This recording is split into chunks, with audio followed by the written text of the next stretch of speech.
अस्सलाम वालेकुम नाजरीन, 87 न्यूज़ के प्रोग्राम एंटरटेनमेंट की दुनिया के साथ मैं हूं आपकी होस्ट सुहाना नज़र। आज हमारे साथ मौजूद हैं लेजेंड मौसीकार इशफाक अली साहब, मारूफ गुलकार इमरान शौकत साहब और इनका साथ देंगे ढोलक पे अजहर हुसैन चाचा जी। आइए आपकी इनसे मुलाकात करवाते हैं।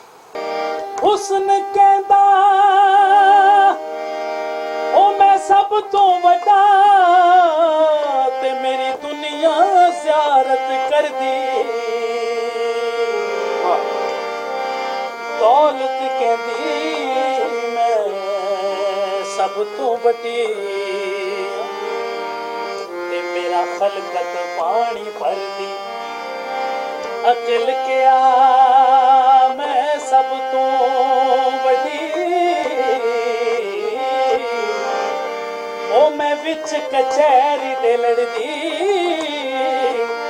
तकदीर क्या तुसी तीनों ही झूठे ओ मैं जो चाहवा सो कर वे कोई छिलके वसला दे ते अज कल घट लभदे ओ बंदे चंगियां वे नस्लां दे। ओ छल्ला मेरी पूरे छल्ला मेरी पूरे वतन माईदा पूरे वतन माईदा पूरे वतन माईदा पूरे जाना पहले गल सुन छलिया ओ छोरा ते तो बादा बोला।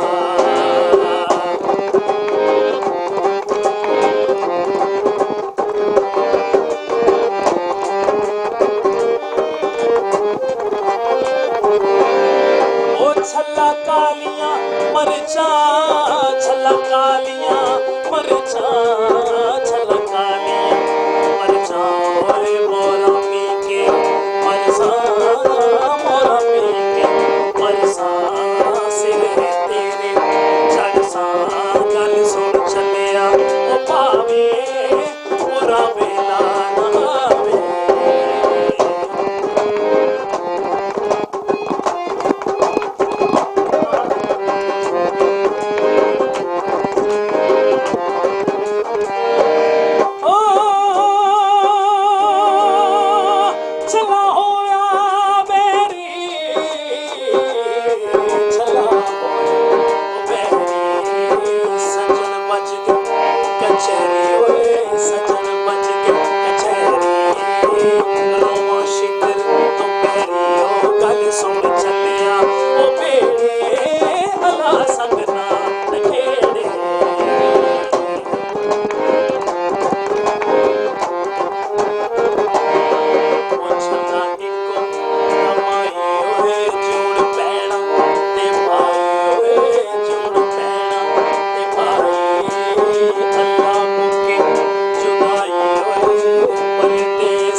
जिस दरख्त दा फल खाए ओ सुक जाए ते उस नूं कट्टिए ना। ओ जिन्नू यार कहिए ओदे नाल रहिए लोकी देण ताने पिछाड़िए ना। मन इश्क वाली सिर ते चुक लेंगे पार लगे ते उस नूं सुटिए ना। ओ मिले यार ते ना दा सूल झूठा ओ झूठा झूठ लिए पिशाचिए एदा रूप दानी करना गुमान चाहिदा ते दिलां उत्ते करना एहसान चाहिदा ओए सोहणे रूप दानी लुकिया मेरे कोलों दस दे होया कि कसूर मेरे कोलों चिट्ठियां में खतियां वे अल्लाह कोई जवाब नहीं आया वे मेरा किसे न दर्द बताया चिट्ठियां में खतियां वे अल्लाह कोई जवाब नहीं आया वे मेरा किसे न दर्द बताया एकदम ढोला तेरा एकदम ढोला तेरा कोई अंग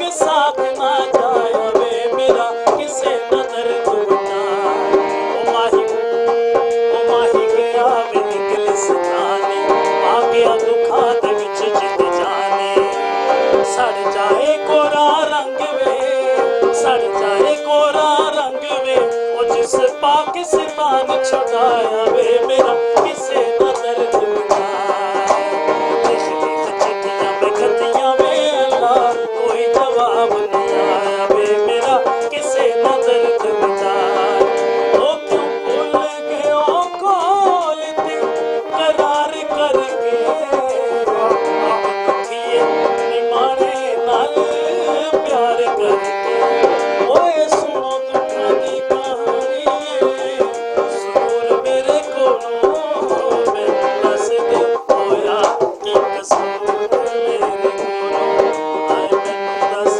दे होया कि कसूर